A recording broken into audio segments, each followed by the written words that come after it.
Friends, आज हम देखने वाले हैं प्रॉब्लम सेट 1 के कुछ इंपॉर्टेंट एग्जांपल्स। इसमें से जो आईएमपी एग्जांपल है, जो एग्जाम में पूछने के बहुत ज्यादा चांसेस है, वो है question number 6। Place A and B are 30 kilometre apart and they are on straight road. इसका मतलब दो प्लेसेस उन्होंने बताए, place A and place B, ऐसे ये दो प्लेसेस है। उसमें बताया है कि वो उनके बीच में का जो डिस्टेंस है वो 30 किलोमीटर दिया हुआ है।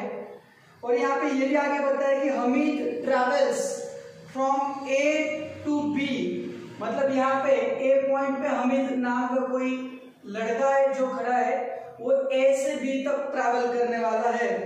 और उसी वक्त at the same time Joseph also start from B on a bike towards travel towards A, मतलब यहाँ पे जोसेफ है और ये दोनों हमीद इस तरीके से B के पास जाने वाला है और जो जोसेफ है वो B से इस तरफ आने वाला है। इस एग्जाम्पल को सॉल्व करने से पहले मैं आपको कुछ इंपॉर्टेंट कंसेप्ट बता देता हूँ। हम लोगों ने बहुत बार ट्रेन से ट्रैवल किया होता है और अगर हम लोग उस एग्जाम्पल को कंसीडर करते हैं तो आप हमेशा ऑब्जर्व करना कि अगर हम जिस डायरेक्शन में ट्रेन से ट्रैवल करते हैं और अगर उसी डायरेक्शन में कोई और अगर ट्रेन ट्रैवल करती है तो हमें बाजू वाले ट्रेन के सारे पैसेंजर आराम से दिख जाते हैं। इसका मतलब ये है कि हमारी ट्रेन की डायरेक्शन और उस ट्रेन की डायरेक्शन जब सेम थी तो दोनों ट्रेन के स्पीड का सब्सट्रैक्शन हुआ था। और जब हमारी ट्रेन सपोज इस डायरेक्शन में जा रही है और दूसरी जो ट्रेन है वो अपोजिट डायरेक्शन में वहां से आ रही है टुवर्ड्स आर ट्रेन, तो उस वक्त दोनों ट्रेन के स्पीड का एडिशन होता है। और जब भी कोई ट्रेन अपोजिट डायरेक्शन में आती है आपके साथ तो आपको उस बाजू वाले ट्रेन को बहुत फास्ट आप महसूस करते हो, क्योंकि इसका मतलब यही है जब डायरेक्शन सेम होती है दोनों ट्रेन्स की तो उनके स्पीड का हमेशा सब्सट्रैक्शन किया जाता है। लेकिन जब भी दोनों के स्पीड का मतलब दोनों के ट्रैवलिंग का जो डायरेक्शन है वो अगर अपोजिट होगा तो दोनों के स्पीड का हम एडिशन करते। तो यहाँ पे मैंने वही बताया कि ए और बी दोनों अपोजिट डायरेक्शन में ट्रैवल कर रहे हैं। इसका मतलब ये हुआ कि दोनों के स्पीड का हम यहाँ पे एडिशन करने वाले। तो चलो देखते हैं, हमें ये भी नहीं पता है कि स्पीड कितना है। Let speed of Hamid bx kilometre per hour हम कंसीडर करते हैं और वैसे ही स्पीड ऑफ जोसेफ का जो स्पीड है वो हम y kilometre per hour consider करते हैं। अब जैसे कि मैंने बताया ये जो दोनों प्लेसेस है इनके बीच में का डिस्टेंस 30 किलोमीटर है। दूसरी चीज दोनों अपोजिट डायरेक्शन में ट्रैवल करते हैं और उन्होंने आगे इंपॉर्टेंट वर्ड बताया है they meet each other after 20 minutes, मतलब उन दोनों को एक दूसरे को मिलने के लिए 20 मिनट्स लगने वाले हैं। तो यहाँ पे इसका हमें फर्स्ट केस है, केस 1। तो इसको हम क्या करने वाले हैं, इसका एक इक्वेशन बनाना है। तो कैसे बनाएंगे, सबसे पहले हमने उनका स्पीड कंसीडर कर लिया। फिर मैंने लास्ट एग्जांपल्स में भी बताया था कि जब ऐसे कोई एग्जांपल होते हैं जिसमें स्पीड डिस्टेंस टाइम का मेंशन होता है तो हम speed is equal to distance upon time, ये वाला फॉर्मूला यूज करते हैं। ओके, नाउ सी, अब जैसे कि मैंने बताया हमें दोनों का डिस्टेंस पता है तो हम क्या करेंगे, डिस्टेंस कैलकुलेट करेंगे। तो डिस्टेंस कैलकुलेट करेंगे तो सबसे पहले डिस्टेंस कैलकुलेट करने के लिए हम जो हमीद ने कितना डिस्टेंस कवर किया वो निकालेंगे। और हमीद का अगर डिस्टेंस निकालना है तो डिस्टेंस के लिए हम फॉर्मूला यूज करेंगे स्पीड इनटू टाइम। ये चीज आपको ध्यान रखनी है। अब देखिए हमीद का हमें क्या निकालना है, डिस्टेंस, और डिस्टेंस का फॉर्मूला स्पीड इनटू टाइम। तो हमीद का स्पीड कितना है हमने कंसीडर किया है x, और जाहिर सी बात है टाइम भी हमें पता है 20 मिनट्स, लेकिन ये मिनट्स में और हम सारी चीजें आवर्स में ले रहे हैं तो मिनट को हम कन्वर्जन कर लेते हैं। 20 मिनट इज इक्वल्स टू 20/60, यानी कि यहाँ पे 1/3 आवर्स मिल जाएगा आपको। तो डायरेक्टली 20 मिनट्स की जगह पे आप 1/3 आवर्स भी लिख सकते हैं। तो हम क्या करेंगे 1/3 से मल्टीप्लाई किया क्योंकि स्पीड इनटू टाइम है, तो स्पीड हमने कितना लिया है अमित का x, टाइम कितना लिया 1/3, तो इसके लिए प्लस। अब प्लस क्यों किया, क्योंकि मैंने ऑलरेडी बताया कि अगर दोनों के ट्रैवलिंग का डायरेक्शन अगर अपोजिट है तो दोनों के स्पीड की एडिशन करनी। तो यहाँ पे अगर आप ऑब्जर्व करेंगे तो दोनों अपोजिट डायरेक्शन में ट्रैवल कर रहे, इसके लिए मैंने यहाँ पे प्लस किया। सेम अब जोसेफ ने कितना डिस्टेंस कवर किया वो कैसे कैलकुलेट करेंगे, अगेन उसका स्पीड y और उसका टाइम उतना ही रहेगा 1/3 is equal to total distance कितना कवर किया यहाँ पे 30 किलोमीटर। तो यहाँ पे किलोमीटर लिखने की जरूरत नहीं। तो यहाँ पे अब हमें इसको ये जो फ्रैक्शन में 3, इस इक्वेशन को मैं मल्टीप्लाई बाय 3 करता हूं ताकि ये जो डिनोमिनेटर का 3 वो कैंसिल हो जाएगा। तो 3 into 1/3x plus 1/3y into again 3, और हर टर्म को हमने 3 से मल्टीप्लाई किया तो ये 3 और 3 कैंसिल, 3 और 3 कैंसिल, तो यहाँ पे मिला x plus y is equal to 90 and this is what equation 1, ये हमें मिला equation 1।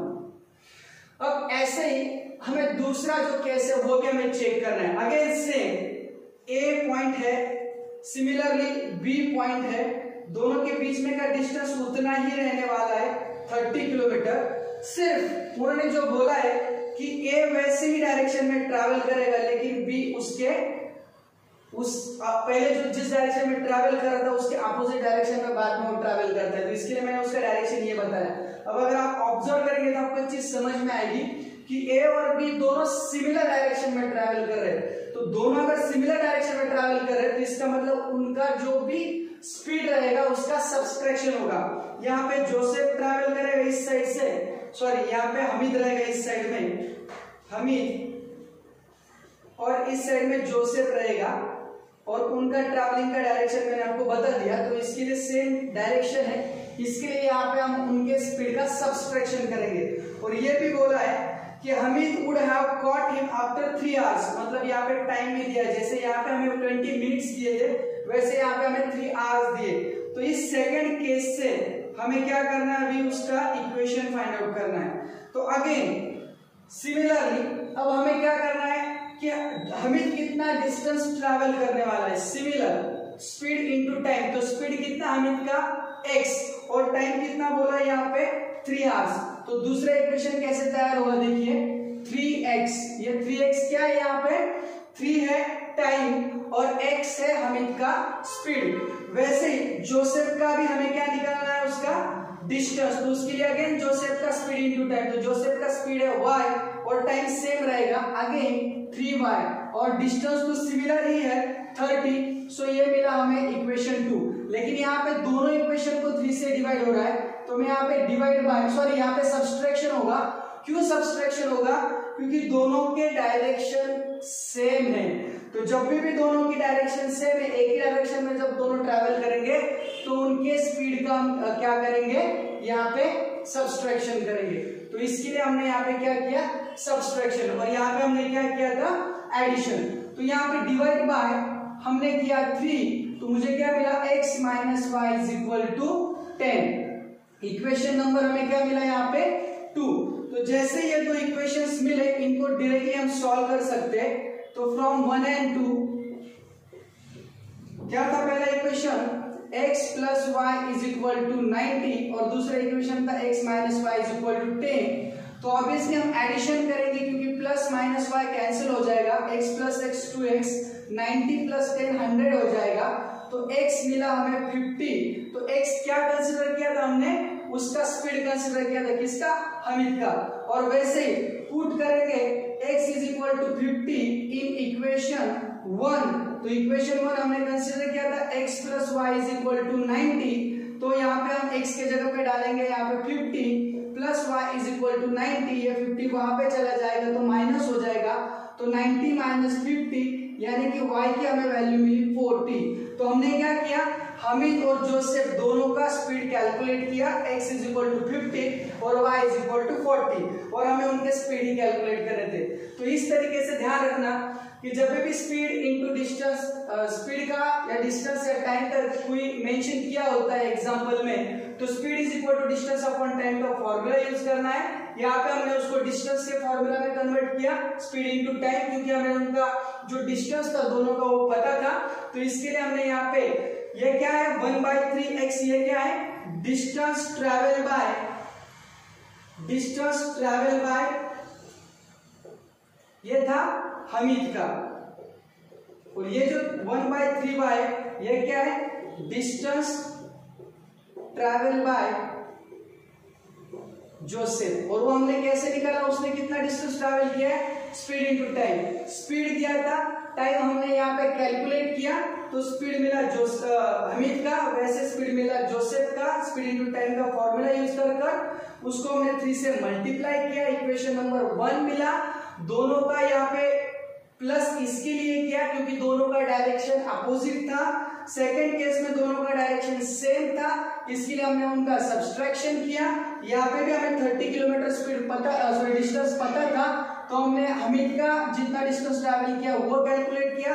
Again by same formula speed into time. ये जो 3y था यहाँ पे भी ये हमने कैलकुलेट किया था, जोसेफ ने कितना डिस्टेंस ट्रैवल किया, अगेन उसका स्पीड इनटू टाइम। सब्सट्रैक्शन इसके लिए किया क्योंकि दोनों का डायरेक्शन सेम है। दोनों इक्वेशंस को सॉल्व किया, इस तरीके से हमें x और y मतलब हमने जो हमीद और जोसेफ का स्पीड था वो हमने कैलकुलेट किया। Thank you. हेलो फ्रेंड्स, अभी हम देखने वाले हैं प्रॉब्लम सेट 1 का क्वेश्चन नंबर 5, जो क्रैमर्स मेथड का यूज कर हमें इसको सॉल्व करना है। लेकिन इस एग्जांपल को ऑब्जर्व करने के बाद एक चीज हमें समझ में आती है कि ये प्रॉपर फॉर्मेट में नहीं दिया है। तो हम क्या करेंगे, सबसे पहले इसको प्रॉपर फॉर्मेट में कन्वर्ट करेंगे, यानी कि हम इससे जो इक्वेशंस होते हैं वो इक्वेशन बनाएंगे। तो जब ऐसा एग्जांपल आता है तो सबसे पहले आप पहले दोनों पार्ट्स को इक्वेट कर उससे एक इक्वेशन बना लो। तो चलो हम सबसे पहले दोनों पार्ट को इक्वेट करते हैं, और उन दोनों को इक्वेट करने के बाद हम क्या करेंगे, इक्वेशन फर्स्ट बनाएंगे। तो यहाँ पे क्रॉस मल्टीप्लीकेशन करना है। क्रॉस मल्टीप्लीकेशन कर क्या मिलेगा फिर 3 into x plus y minus 8, और यहाँ पे 2 से इस पूरे पार्ट को मल्टीप्लाई करना है। तो यहाँ पे 3 से हर टर्म को मल्टीप्लाई करो। 3 से x को किया 3x, 3 से y को किया 3y, 3 से 8 को किया 24, सेम 2 से हर टर्म को मल्टीप्लाई करो 2x, 2 2 जा 4y और माइनस 28। अब ये टर्म्स मिलने के बाद x की टर्म यहाँ पे बड़ी है, ये छोटी है, तो इन सब टर्म्स को यहाँ पे लेके आते हैं। 3x प्लस 2x है वहां पे, यहाँ पे आने के बाद माइनस 2x हो जाएगा, वो यहाँ पे प्लस 3y है, ये 4y आके यहाँ पे माइनस 4y हो जाएगा, क्योंकि यहाँ पे प्लस है, इस साइड में आने के बाद माइनस 4y हो जाएगा। यहाँ पे माइनस 24 है, और ये आके यहाँ पे प्लस 28 इक्वल्स टू 0, क्योंकि सारी टर्म्स हमने यहाँ पे कंसिडर कर ली। 3x माइनस 2x हमें मिलेगा x, 3y माइनस 4y, यहाँ पे माइनस y मिलने वाला है इन दोनों को सॉल्व करने के बाद, और माइनस 24 प्लस 28 यहाँ पे मुझे मिला प्लस 4 इक्वल्स टू 0। लेकिन हम इस प्लस 4 को उस साइड में लेके जाएंगे तो वो माइनस 4 हो जाएगा। इक्वेशन नंबर 1 हमें इस तरीके से मिल गया। जैसे हमने इन पहले दोनों पार्ट्स को इक्वेट कर इक्वेशन 1 ढूंढा है, सिमिलरली हमें इस सेकेंड और थर्ड पार्ट को भी ऐसे ही इक्वेशन में कन्वर्ट करना है। तो सबसे पहले x plus 2y minus 14 upon 3 है equals to 3x minus y upon 4। Cross multiplication करो, 4 into x plus 2y minus 14, 3 से इस पार्ट को मल्टीप्लाई कर दो। अब जैसे कि आप 4x, 4 2 जा 8y हर टर्म को मल्टीप्लाई करना है, 14 4 जा 56, 3 3 जा 9x, और यहाँ पे ये जो है 3x माइनस y, इस y को भी मल्टीप्लाई करेंगे तो माइनस 3y ऐसे मिला। अब जाहिर सी बात है x की टर्म इस साइड में बड़ी है, तो इन सारी टर्म्स को वहां पे लेके जाएंगे तो हमें पहला पार्ट क्या मिलेगा, फिर 9x, 4x वहां पे चला गया माइनस 4x, फिर वहां पे माइनस 3y है, ये 8y वहां पे जाएगा तो -8y होगा, क्योंकि यहाँ पे वो प्लस है, उस साइड में जाके माइनस होगा। और ये जो -56 है इसको भी हम उस साइड में लेके जाने वाले हैं, तो वो हो जाएगा +56 इक्वल्स टू 0। इन सारी टर्म्स को हम उस साइड में लेके गए तो उनके साइन भी चेंज हो गए, और बाकी 9x - 3y को एज इट इज रखा, 4x का -4x हुआ, 8y का -8y हुआ और -56 का +56। तो 9 - 4x 5x होगा, -3 - 8 -11y होगा, और ये जो 56 है इसको उस साइड में लेके जाते हैं -56, इससे मिलेगा इक्वेशन नंबर 2। जैसे हमें ये दोनों इक्वेशन मिल जाते हैं, क्रैमर्स रूल का हेल्प लेकर हमें सॉल्व करना है। तो क्रैमर्स रूल में हमें पता है हम सबसे पहले डी कैलकुलेट करते हैं। तो डी कैलकुलेट करने के लिए, और मैंने बताया था कि डी के अंदर हम सबसे पहले यहाँ पे x के कोएफिशिएंट लेते और यहाँ पे y के कोएफिशिएंट लेते। तो यहाँ पे x का कोएफिशिएंट 1 है और y का कोएफिशिएंट -1 है। यहाँ पे x का कोएफिशिएंट 5 है, यहाँ पे y का कोएफिशिएंट -11 है। और फिर हम इसका क्रॉस मल्टीप्लिकेशन करेंगे। पहले ये मैंने बताया था, पहले राइट हैंड लेना है, ये वाला पहले राइट हैंड लेना है, तो इसको पहले लेंगे और इसको बाद में लेंगे हम, और दोनों के बीच में माइनस का साइन। तो -1 × 1 -11, माइनस का साइन, 5 × -1 -5, तो -11, ये माइनस +5 हो जाएगा, और आंसर आएगा यहाँ पे -6। ये हमें मिला d का वैल्यू -6। फिर हम कैलकुलेट करेंगे dx, और मैंने ये भी बताया था कि जब भी हम dx कैलकुलेट करते हैं तो x की जगह पे कांस्टेंट रहेंगे और y की जगह पे y। तो यहाँ पे कांस्टेंट तो समझ लो -4 है, और यहाँ पे है -56, और y का यहाँ पे है -1 और -11। सिमिलरली पहले राइट हैंड लेंगे, तो -11 × -4 +44 हो जाएगा, 11 4 = 44, माइनस प्लस, माइनस का साइन, -56 + 1, यह हो जाएगा +56, क्योंकि -56 × -1 +56 होगा। इनको सॉल्व करेंगे हम, तो हमें इसमें से समझ में आएगा कि -12 मिलेगा, क्योंकि 56 में से अगर आप 44 को माइनस करेंगे तो यहाँ पे हमें 12 मिलेगा, लेकिन बड़ा नंबर 56 है तो उसका साइन मैंने दिया। फिर हम dy कैलकुलेट करेंगे, और मैंने ये भी बताया था कि y के जगह पे हम कांस्टेंट टर्म्स लेते हैं और x के जगह पे x। तो x की टर्म्स तो ऑलरेडी हमने देखी, 1 5 होता है, कांस्टेंट टर्म्स भी हमें पता हो गई, -4 और -56। अगेन यहाँ पे भी हम क्रॉस मल्टीप्लिकेशन करेंगे, -56 × 1 -56, -5 4 = 20, लेकिन ये माइनस आएगा क्योंकि 5 × -4 -20 आएगा, तो -56 +20 हो जाएगा। और यहाँ पे जब भी आप 56 अभी प्लस माइनस होगा, तो 56 में से आप क्या करो कि माइनस कर दो बेसिकली उस 20 को 56 में से। तो मैंने कर दिया यहाँ पे, और वो हो गया 36, लेकिन बड़ा नंबर माइनस था तो इसके लिए उस तरीके से हमने साइन दिया बड़े नंबर का। d मिल गया, dx मिल गया, dy मिल गया। अब हमें कैलकुलेट करना है x, तो x का फॉर्मूला होता है dx/, सो x का फॉर्मूला है dx/d। dx की वैल्यू है -12, d की वैल्यू है -6, माइनस कट, 6 1 = 6 2 = तो x की वैल्यू मिली 2। y का फॉर्मूला है dy/d, dy की वैल्यू हमें पता है -36, अगेन d की वैल्यू -6, माइनस कट, 6 1 = 6 6 = 36, तो y की वैल्यू मिली 6। तो इस तरीके से हम x और y की वैल्यूज कैलकुलेट कर सकते हैं बाय यूजिंग क्रैमर्स रूल।